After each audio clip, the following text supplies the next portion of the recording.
प्राकृतिक चिकित्सा एक ऐसी चिकित्सा पद्धति है जो संपूर्ण कंप्लीट है। स्कूल में भी योग की शिक्षा तो शुरू हो ही चुकी है, उसमें अगर प्राकृतिक चिकित्सा का ज्ञान भी बच्चों को शुरू से षटकर्म का ज्ञान करवा दिया जाएगा तो वो बड़ी बीमारियों में आजीवन नहीं फंसेंगे। रेकी के साथ, सुजोग के साथ, एक्यूप्रेशर के साथ जो जितने भी विदाउट मेडिसिन ट्रीटमेंट हैं, जब हम प्राकृतिक चिकित्सा को जोड़ देते हैं तो ये कंप्लीट विज्ञान बन जाता है। एलोपैथी रोग को दबाती है, लक्षण को चेंज करती है। नेचुरोपैथी शरीर से रोग को बाहर की तरफ निकालती है। रिमूवल ट्रीटमेंट है ये। नमस्कार, D5 चैनल हिंदी देख रहे दर्शकों का मैं वंदना स्वागत करती हूं। आज एक बार फिर हमारे साथ जुड़ी हुई है डॉक्टर विजाता आर्य जी। डॉक्टर विजाता, आपका बहुत बहुत स्वागत है हमारे इस प्रोग्राम में। नमस्ते वंदना जी, धन्यवाद आपका। विजाता जी, आप नेचुरोपैथी की वरिष्ठ चिकित्सक हैं। आपने देखा होगा कि आपके पास कई लोग आते हैं, बहुत कंफ्यूज होते हैं, उन्हें ये नहीं मालूम होता है कि कौन सी पैथी अपनानी चाहिए। आजकल बहुत सारी चल रही हैं, जैसे कि होम्योपैथी है, योगा है, तो उनको पता नहीं होता है कि हमें क्या अपनाना चाहिए, क्या नहीं अपनाना चाहिए, कौन सी चिकित्सा पद्धति हमारे लिए सही है। स्वस्थ व्यक्ति को स्वस्थ रखने के लिए कि रोग ही ना आए, पहले तो ये प्रयास करना चाहिए। हर व्यक्ति को ये देखना चाहिए कि रोग माता पिता या दादी दादा जिन बीमारियों से परेशान हैं, बच्चे उन परेशानियों को ना भुगतें। इसके लिए prevention is better than cure. Preventive कौन सी पैथी हो सकती है कि रोग आने से पहले बचाव करे, उसके लिए प्राकृतिक चिकित्सा। और इसको हम चिकित्सा मानते भी नहीं है, ये तो एक लाइफस्टाइल है। अगर आपका लाइफस्टाइल ठीक है तो बहुत सारे रोग अपने आप ही आपके प्रिवेंट होते चले जाते हैं, आते ही नहीं। बाकी अगर चिकित्सा पद्धतियों की अगर बात करें तो हर चिकित्सा पद्धति अपने आप में अपनी अपनी खासियत है। जैसे अभी इमरजेंसी है किसी को तो एलोपैथी काम आती है, और कोई आसन करने में असमर्थ है, योग करने में असमर्थ है, तो हम आयुर्वेद का सहारा लेते हैं, उसको दवाइयों पे डाला जाता है आयुर्वेद की। लेकिन प्राकृतिक चिकित्सा एक ऐसी चिकित्सा पद्धति है जो संपूर्ण कंप्लीट है। उसके अंदर योग, आयुर्वेद और प्राकृतिक चिकित्सा तीनों चीजों का ही कॉम्बिनेशन हो जाता है। इसलिए अगर हम ये कहें कि प्राकृतिक चिकित्सा अपने आप में कोई चिकित्सा ना हो करके हमारा एक ऐसा लाइफस्टाइल है जिससे हम कभी बीमार होंगे ही नहीं, एक ऐसा विज्ञान है, एक संजीवनी विद्या है, तो अतिशोक्ति नहीं होगी। क्या नेचुरोपैथी को सीखने की कोई उम्र होती है या किसी भी उम्र में सीखा जा सकता है, या फिर जब बीमार पड़े तभी इसे सीखना चाहिए? हर विद्या को, हर पढ़ाई को स्कूल में पढ़ाया जाता है। बच्चों भी चीज का हम मास्टर बनाना चाहते हैं बच्चे को, बचपन से हम उसकी पढ़ाई पे स्पोर्ट्स में डाला जाता है। अगर हम स्पोर्ट्स पर्सन बनाना चाहते हैं किसी बच्चे को, ऐसे ही स्वास्थ्य तो सभी को चाहिए। ऐसा नहीं है कि आज आप किसी काम को कर रहे हैं तो हेल्थ को आप एक तरफ करके रख सकते हैं या बॉडी को डिस्कनेक्ट कर सकते हैं। ये तो जब तक आप जिएंगे अपनी बॉडी को साथ लेकर के चलना पड़ेगा। 100 वर्ष तक की हमें गारंटी मिली है कि 100 वर्ष तक का हमारा जीवन होता है। वेदों में एक श्लोक आया है, जीवेम शरदः शतम शृणुयाम शरदः शतम प्रब्रवाम शरदः शतम भूयश्च शरदः शतात्।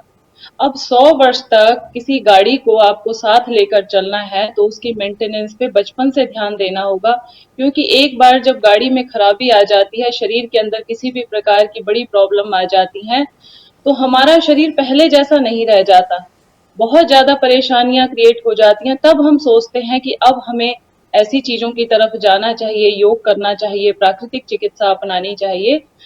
परिवार के अंदर, फैमिली के अंदर ये ज्ञान बचपन से बच्चों के अंदर संस्कार डालने चाहिए। छोटे छोटे बच्चों को ही हम जलनेति, कुंजल क्रिया, एनीमा, इनकी आदत डालें। उपवास होने के बाद हमारे घर में बच्चे, छोटे छोटे बच्चे भी उपवास कर लेते हैं, एक दिन का फलाहार रसाहार करके, जलनेति कुंजल करके, अगले दिन वो अपने आप ठीक हो जाते हैं।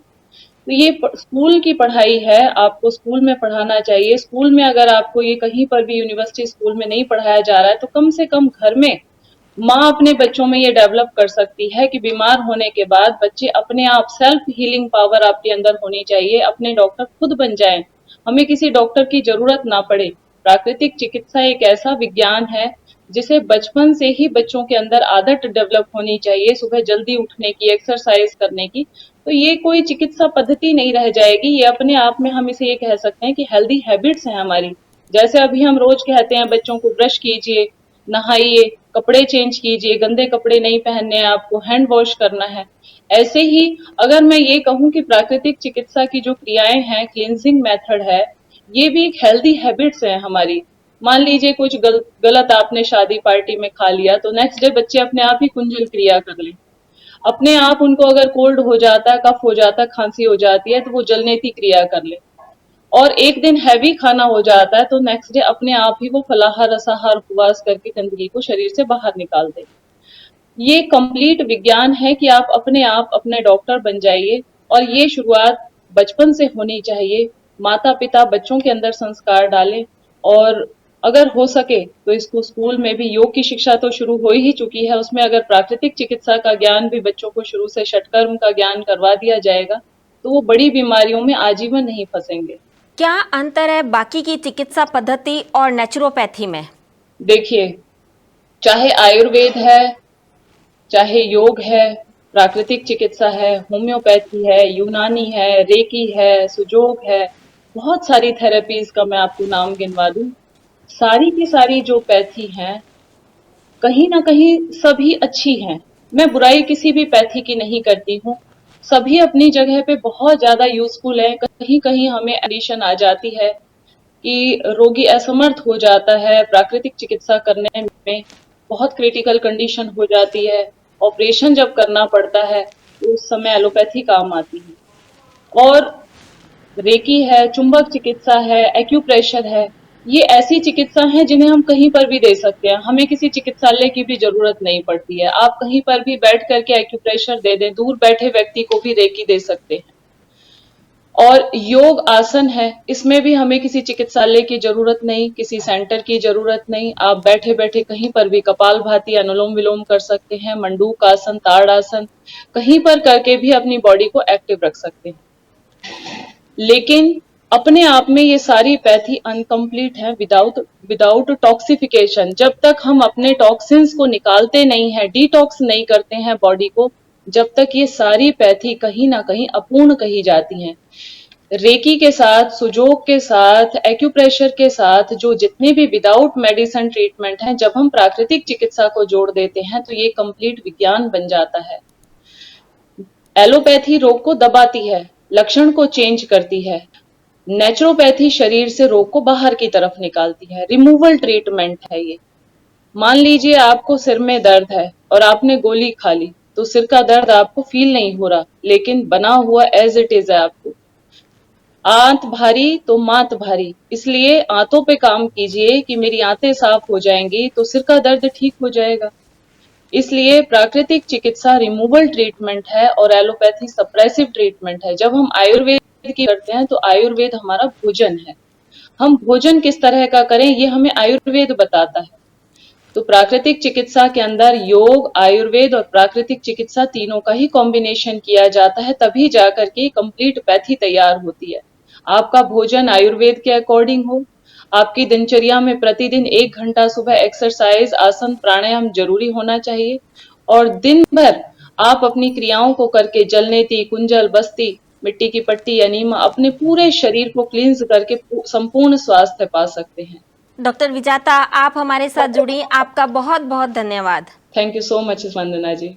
अगले एपिसोड में आपसे फिर मुलाकात होगी, तब तक के लिए नमस्कार। ज्योतिष कोई टोना टोटका नहीं है, एक विद्या। जोशी है कोई जादूगर नहीं है, आपका अच्छा सलाहकार। कैसे कर सकते हैं आप अपनी समस्याओं का हल इस विद्या को जानकर? ये कोई ब्रह्म नहीं, एक साइंस। आपके ग्रहों में छिपा है आप ही की समस्याओं का हल। तो देर किस बात की? आइए देखते हैं अपना प्रोग्राम ज्योतिष एक विद्या।